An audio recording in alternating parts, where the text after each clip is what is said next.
it's also the third Thursday of the month, and that means it's time for our monthly segment with Kern County Sheriff Donny Youngblood. Good morning, Sheriff. Thanks for joining us. Good morning. Let's get right into it. An inmate escaped from KCSO custody yesterday, and we captured the moments deputies arrested him. It was the convicted rapist Vincent DeLeon, whose trial we've been covering very closely here on 17 News. Your department reported it happened at Kern Medical Center, Sheriff, and it took over an hour and a half to find him. Can you explain what happened? Well, I'm pleased it only took an hour and a half to find him. The inmate had an appointment at KMC. A deputy took him over there to have a procedure done. After the procedure was done, the deputy went to re-handcuff him, and there was a fight, a struggle, and the inmate escaped. Should there have been more than one deputy there? Absolutely. Somewhere along the line, we screwed up. Okay. We have to figure out what we did wrong, whether we didn't follow policy, and who decided not to follow the policy. So we'll look at that, but we're extremely displeased with what occurred. And this isn't the first time an inmate has escaped Kern Medical. 3 in the past 8 months. Diagnosed, why do you think this keeps happening? Well, the inmates planned the escape.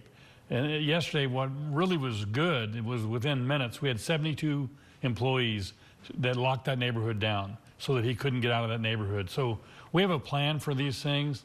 But the inmates spend 24 hours a day trying to figure a way of escaping, and they're very successful. They're very innovative. We've had inmates hide handcuffs, keys. You know, it's an ongoing process, but there's no question yesterday should not have happened, and we're going to find out why. And last year, there were 2 inmates who escaped from Kern Medical in 2 months, all under KCSO watch. Can the public trust the sheriff's office to keep inmates from running away? Well, you have to ask the public that, but I believe that we can. You know, we can't prevent every incident. If we could do that, we could stop homicides, we could stop burglaries.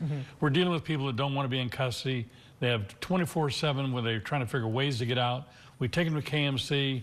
They're sometimes required to take restraints off, but there should have been 2 deputies there, and there was not. And with this being the 3rd time it's happened in the past 8 months, is your department reviewing the policies when it comes to transporting inmates to Kern Medical, or just transporting them in general? Well, we always review the policy, but we have policies and procedures in place. Okay. If you don't follow them, the policies are no good. And that's what we're looking at. And Sheriff, graphic body camera footage was released Tuesday in the death of a man accused of killing Tulare County Deputy Randy Hoppert. KCSO's Bearcat ran over the suspect David Morales 3 times. There's some of the body camera footage there for you. What was your reaction when you saw that footage? Well, it's no different than the shooting on Highway 58. They intentionally shot the young man on Highway 58 because he was shooting at them. They intentionally ran over this suspect to stop the threat because he was shooting at them, and rounds were going off in the neighborhood. You use what you've got. When you use deadly force, it doesn't have to be necessarily a gun. And Sheriff, explain what the Bearcat vehicle is and in what situations it's used for. Well, the Bearcat is an armored vehicle that transports your money. It's bulletproof unless you fire into the same spot twice, then it can be penetrated.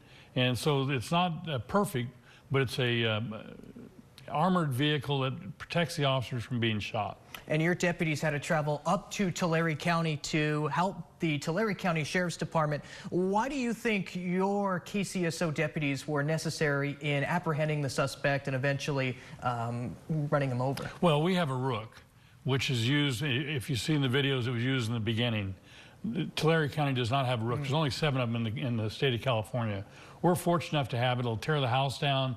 It'll tear bushes, trees down. It'll clear a pathway, which it did in this case. It cleared a pathway for the Bearcat to be able to get in there.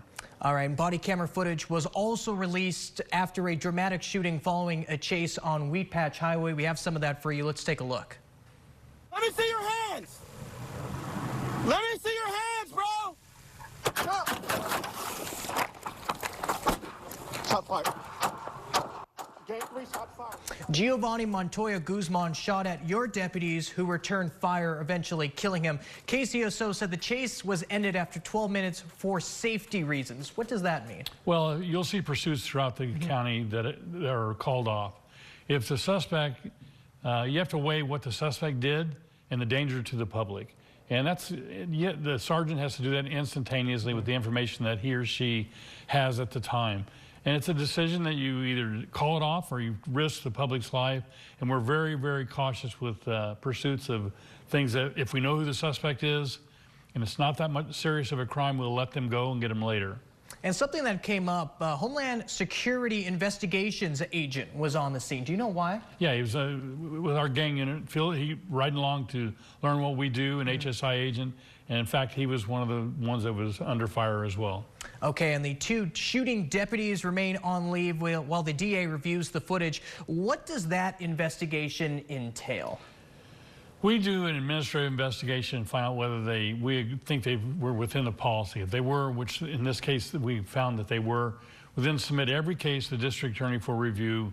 And it's the district attorney's job to decide if a crime was occurred that she could issue a complaint. And finally for you, Sheriff, California's primary election is less than 2 weeks away. The gubernatorial race is heating up, and so is the topic of a sanctuary state. And it really impacts law enforcement, not only in Kern County, but around California as well. Explain what that law is and what you can and cannot do with it. Well, if you remember, Senate Bill 54 came along, which is a sanctuary law.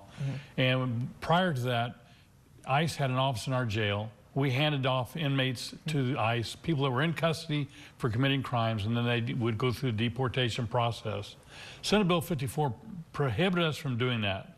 And at the time, I cautioned the public, be careful what you ask for, because now they're going to have to go into neighborhoods and find these people to try and deport them, and there's going to be collateral damage, which we have seen.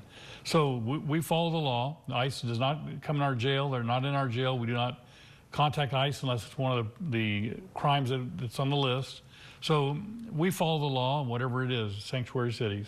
All right, Sheriff Donny Youngblood joining us just like he does every single month to talk about the biggest issues and events around Kern County, detailing with KCSO. Sheriff, it's been a busy month. Thank you so much for joining us. My pleasure. Of course. Well, stick with us. We'll check in with Gabby coming up.